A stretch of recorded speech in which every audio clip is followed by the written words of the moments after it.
Okay, so everyone thinks we throw up an e-commerce site and we start making sales, and if it's not working, we worry about the marketing side of it. Maybe we'll do some optimization. But the truth is that there are 9 steps that you have to take somebody through in order to win the sale and win it at a maximum level. Okay, so is your conversion rate under 4% when you're at scale? Is your average order value not sustaining your cost per acquisition? Is your paid marketing not working or not really working well? So what you may not know is that there are these 9 steps in order to close a sale in the e-commerce world. And if you're missing even one, your performance is going to be limited, or you may not make the sale and your marketing may suffer. And so today we're going to go through all of those steps and we'll show you how you can begin to fix and improve your e-commerce channel using them. First, let's just talk about what e-commerce is, right? And e-commerce is centered on the website, right? That is where the sale happens. And so we can't just throw up a website that looks pretty. We have to throw up a website with a strategy in mind. Yet, so many sites are built and designed without a really intentional strategy for winning the sale. And, something like the homepage becomes a collection of just things that the marketing or leadership team wants to be on the homepage. It's almost like a random closet of stuff. When the homepage should have a specific strategy. There's a specific strategy for the homepage and how it's laid out. And by the way, none of those things I mentioned come from customer feedback. Sometimes many people don't really think about how to handle different customer types. And if we're selling to not just for the initial purchase, but also maximizing the sale for future purchases or even increasing the average order value through other products. And so we've been helping e-commerce businesses, small and very large, grow over the last 10 plus years through site design and marketing and strategy. And when it comes to designing your website, there are 9 steps that you have to take the customer through in order to close the sale and also close at a high performing rate. And over the years, we've developed these 9 steps and they're always there. Some element is always there in a successful store. And so if you'd like help implementing these steps, then I have a special offer for you to get started implementing these easily at the end of the video today. And by the way, these work on any platform. This could be Shopify Plus, BigCommerce, Enterprise, Magento, WooCommerce, etc.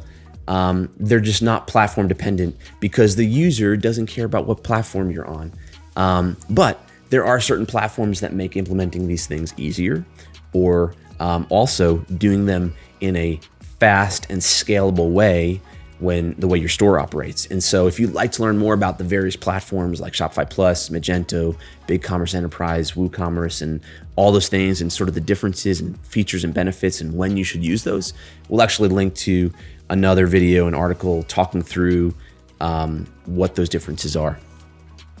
Okay, so let's jump into the 9 steps to closing the e-commerce sale. Number 1, orient and excite. Okay, so step 1 is making sure someone knows why they're at your site and why they should stay. All right, so this is done really typically in the first 5 seconds. And the biggest thing that communicates this is the way your hero image is designed. And so your hero and your homepage are what do this. And it needs to show them where they are. It needs to connect them to any marketing that got them there, right? So we need to make sure that the scent trail, as we call it, the sale or the creative or whatever is similar. So it's not a reaction, sudden reaction that they didn't expect. And then we need to communicate why they should stay at our store. So that means it needs to have a compelling reason. That could be the story, that could be the offer, that could be the features and benefits, who knows what, but that needs to be a compelling reason. That has to happen statistically in the first 5 seconds, all right? So visuals and not so many words. Visuals are a big part of this. and concise words. And so that's the first thing, orient and excite. The second thing is now we have to create an emotional connection and build our brand quickly. And so we've talked about this quite a bit, and there's quite a lot of science behind this, but we all know that as humans, emotions drive actions, not information. A list of features and benefits is not typically what drives action. It's what rationalizes action. But action is driven through emotion. And so we all think about like that feeling we get when we see something that we want to buy. It might be a car, could be the latest Apple iPhone, could be something like that. That's emotion that's driving that desire. And it's a strong thing. It's why people make impulse purchases and why people have buyer's remorse. And so we need to leverage emotion and then create action.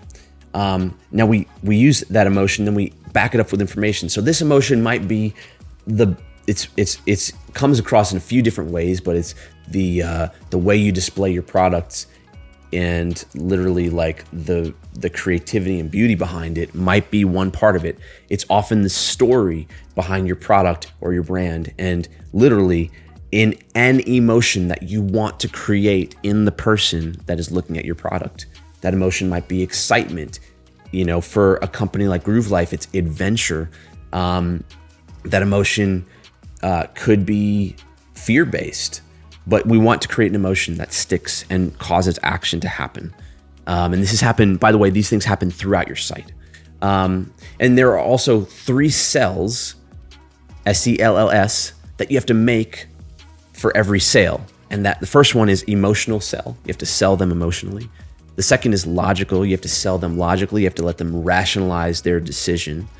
And the third is urgency. And this is for people that sit on the fence, that may not budge with those 2 things, or may budge. They want to do it, but they won't do it unless they're kind of pushed to do it.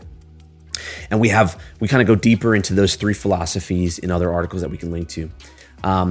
This is also comes across in story and features and benefits, right? And so we talk often about how your brand needs to have a purpose behind it. And that's not because it's not just a feel-good thing to do. It's a really logical business thing to do. If you have a purpose and a strong purpose, then you'll have a story. And that story is what's going to create the emotion in the customer to actually align with your beliefs and your story and purchase, or feel compelled to purchase, or not. And having that story is really important. The features and benefits then back that up through the rational side of things. And if you get this wrong, then you're going to get some sales, right? Some people, like, you're not going to get no sales. Like, if you get this wrong, you don't build in this emotional connection, you'll win some sales, but you can win a lot more sales if you do this right. And if you get this wrong, you don't include emotion, you'll have a customer, but you may not have a fan and a person that continues to purchase over and over again. And those are critical to a healthy brand. And so an emotional connection is critical. So that's why it's number 2. Number 3, you need to get them on their journey and fast. And so when someone gets to your website, whether it's a product detail page, a collection, or a homepage is probably most typical, but we talk about the need for landing pages and other things as we kind of go through this journey. You need to get the customer down their path as fast as possible. Don't make it hard for them to find things. Now, how do you do that? Well, there are 2 types of customers to consider. The first one is the browser, and that's someone who may not know exactly what they want. They're still looking around and they're still kind of collecting information. They're understanding your brand and your products, and they're trying to figure out what they want. So you have to accommodate that person. And then there's the person that is what we call the laser, and that's someone that knows what they want. Now think about this. It may not just be the product. They may not know the product they want, but they know the result they want. They know the solution that they need. They have a pain that is specific that they're trying to solve. You have to accommodate both people, and every brand has to do that in a little bit of a different way, but you do have to do that. If you don't, then you're alienating a whole swath of people, and you're making it hard for them to find what they need. And ultimately, the harder that it is, the less sales that you'll make. And so your design has to accommodate both people. Your homepage, which a lot of people land on, has to be crafted in a way that appropriately sells to those two different people, has appropriate options laid out for those two types of people, and also talks about your story and other things in context without reducing the conversion. Your navigation also has to do this really, really well. And so your navigation can't just be a giant nav, and it can't just be a small nav. Like, you have to think through the structure of how you structure things with intentionality so that you're building someone into your, acclimating someone into your world, and you're helping them get to where they need to get as fast as possible. Number 4, build trust. And so this is a big one. If there were one of the biggest factors to changing your conversion rate, it's how much trust that you can build. And so this is really high up on the list. This is why it's number 4. You have to do this throughout your site design and really throughout your marketing as well.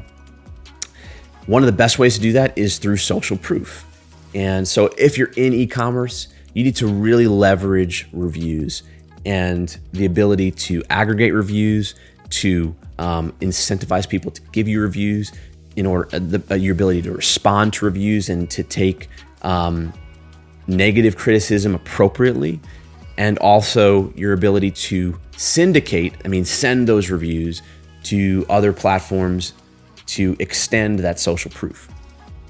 But it doesn't just stop with reviews. It also goes on to aggregating media and user-generated content from people. So that might be, we do that in post-purchase sequences and other types of incentive places where we want to get people to send us videos and send us photos. Those are the assets that will convince someone, because a customer is more likely to purchase because someone else said that you're great versus you saying that you're great. And that's where trust building and social proof comes in. Now, this also extends into places like security badges and making sure that you're on a platform like a Shopify Plus or BigCommerce Enterprise or Magento, or something that is stable and is not going to go down and doesn't look shady and takes care of their information and credit card, privacy situations, and care attached to how you deal with their information and email address. This is all part of trust. Your brand itself is part of trust. Having a brand develops trust. Having a brand that other people have heard about, but even if you're new, having a brand that when they come to it looks like it's filled out, looks like it has purpose, looks like it has a story. Those things all build trust. And we all know the difference between shopping on a store that you've never heard of, that seems like someone's just trying to make $1, versus a brand that you've never heard of that actually seems like it's developed and has purpose and has thoughtful products and those kind of things. And you want to do that. And so we have a whole bunch of resources on how you build trust, but trust is number 4. Number 5, remove all perceived risk, or as much perceived risk as you can. And so part of making an offer that someone cannot refuse is removing all the risk from the purchase. And so if the ideal scenario is someone can purchase this, and if they don't like it, they can get their money back easily. If that's the ideal scenario for a customer and that removes as much risk as possible, then how can we get close to that? Maybe you can do that. If you can't do that, then what can you do? How can you remove all risk? Now, by the way, not all risk is time. Some risk is that it doesn't work, depending on the type of product that you have, right? Someone is looking for a solution that they need an answer to, and it not working is worse than them losing their money. It could be, the risk could be in a bunch of different areas. And so think about what the barrier to purchase is on that front. And there are probably several. There are probably several objections that your customers have in their mind, and start to stamp those out. You do that through warranty, through customer service, through high quality product and communicating that product, through FAQs and dealing with objections and questions that the customer may have early on the page, maybe even before they think about it. You can also do those things in your marketing, by the way. And by the way, your product margin is important here, because if you don't get your product margin dialed in to where it can sustain removing risk, or at least removing the risk that you say that you are going to remove, your promise, if you can't sustain that, then you're going to go out of business. And so your product margin is really critical here. All right, number 6, communicate value. And this is obvious. It seems obvious, but maybe it's not easy to do all the time. And people need this. So when you're asking someone to give you their money or their time in return for your product, ideally, the bigger the gap between what it costs them, that could be time or money or other things, what it costs them and what it does in value for them, the bigger that gap, the easier it is to close that. And that's called the offer. And so you want to create an irresistible offer. You want to make sure that you communicate how much value they get in return for how much less the cost is. And that's called the value stack. And there's a bunch of other names for it. We'll link to resources to actually build an irresistible offer and how you create a value stack and those kind of things as well. Number 7, maximize the sale. And now, getting the sale is not enough typically. Typically someone comes in for a certain type of product, and ideally, and we've talked about this in many other places, to be a healthy e-commerce brand, right? You need to have a product line that allows for lifetime value to grow and for average order value to increase. And so it's not just good enough to get the sale, you want to maximize the sale. And that is in things like upsells and cross sells. Now, you can only have upsells and cross sells if you have a product line that is developed. And so you have to have R&D, and you have to invest in R&D, and you have to have a really great product line. If you don't have an extensive product line and a family of products, also things like membership programs or subscription programs are ways to maximize the sale and ways to think about this. How can you add value through subscription? Is that possible? How can you add value through membership? Is that possible?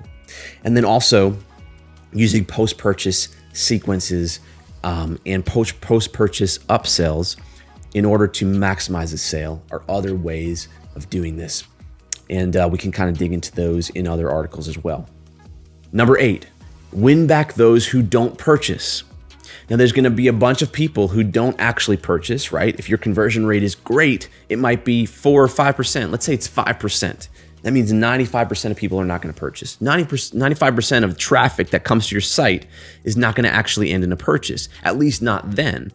And so we want to figure out how we can maximize that traffic. And so winning back the people who don't purchase, or making the most of those people, is critical. How do you do that? Well, first, you do it through email. Let's try and incentivize people to give us their email address, or another method, an SMS, so that we can talk to them even if they don't purchase. And we can start communicating to them value. And if they don't want to hear from us, they can unsubscribe. But they just may not be sure, or it may not be the right time. And so we need to get them into our list and actually start to curate them and talk to them and build a relationship with them through pre-purchase email sequences and pre-purchase emails, content emails, brand emails, sales, etc. And we talk about all that kind of stuff in depth in other places. You also need to maximize your abandoned cart flow, right? So there are people that get to a certain point in the process, and then they don't complete the sale, and that happens all the time, right? And it happens for legitimate reasons, and reasons that may just pop up in their life. Maybe their internet went out. Maybe someone came to the door. Who knows? Let's make sure that we have an optimized abandoned cart sequence to actually handle and make the most of those people, so that they don't lose out on getting your product in their hands. And so winning back the people that don't purchase, and that's a massive opportunity because most people don't purchase, right? If your conversion rate's 5%, 95% of people are not going to purchase. So this is a huge area in maximizing the sale. All right, number 9, get out of the way. And so in all the things that your website has to do, the number one thing it has to do is it has to do it all and get out of the way, right? It can't create more friction. Your design can't create more friction. Your technology, the platform that you're on can't be slow for no reasons or slower than it should be. It needs to be optimized and fast. It needs to be scalable. Your site can't go down. Your design needs to be optimized for the purpose that it has, which is communicating your brand and selling and doing all the previous 8 steps. And so getting out of the way is important. And how do you do that? You do that with things like choosing the right design team and designing with intention with these steps in mind. You do that through choosing the right technology that actually is scalable, doesn't fail in the wrong times, is fast, can support your site, can support your business, etc. You do that by not being too annoying in marketing, right? So there's a certain amount of annoyance that's important. It's actually urgency that you're creating. And those are pop-ups and things like that, right? And so make sure that those things don't get overly annoying to where they're frustrating people and they're leaving. Or the worst thing, sometimes you see a pop-up and actually breaks the page. Those are things that you really want to avoid. And they can easily kind of seep their way in this when marketing is just happening. Things like upsells, make sure that upsells and cross-sells are not distracting people from the purchase. And so there's a fine line between maximizing the sale and then losing the sale because we're distracting somebody or because we're annoying them. So you need to make sure you're not doing those kind of things. Ultimately, it's about really being intentional and not letting things get out of control as you're building an experience, a website experience that handles these 9 steps appropriately. If you do that, then your site's going to perform better and your e-commerce business is going to win more and your marketing is going to be better. And so designing an e-commerce store is not about making something look pretty. It's about building a store, building a website that is truly designed to convert. And it needs to look great, but also be intentional about handling these 9 steps that it takes to win the sale over. And so this means your homepage, your product detail page, even your about page needs to be constructed with a certain goal in mind. And each one of those pages has a certain role in the whole process of the customer experience. And so this is what we do. We help design sites that convert because we understand how to grow a brand from the ground up. We've done this for brands like Groove Life, Gibson Guitars, Old Spice, and more. And so if you're a brand that's doing 6, 7, or 8 figures and your site just isn't converting where you want it to be, maybe your marketing's not creating the results that it should, then contact us and we'd absolutely love to help you figure that out and see if there are ways to optimize that. And listen, if you can't work with us, or maybe you're just starting out, we've actually created a product called the Perfect E-commerce Website. And this is 70 plus pages of concepts that are behind each page, each critical page on your website, on your e-commerce store. And it even includes wireframes and the philosophies, the reasoning behind how you accomplish these 9 steps on each one of the pages on your site. And you can grab that at a really great price over at medicate.com/perfect-e-commerce-website. Thanks, and never stop growing.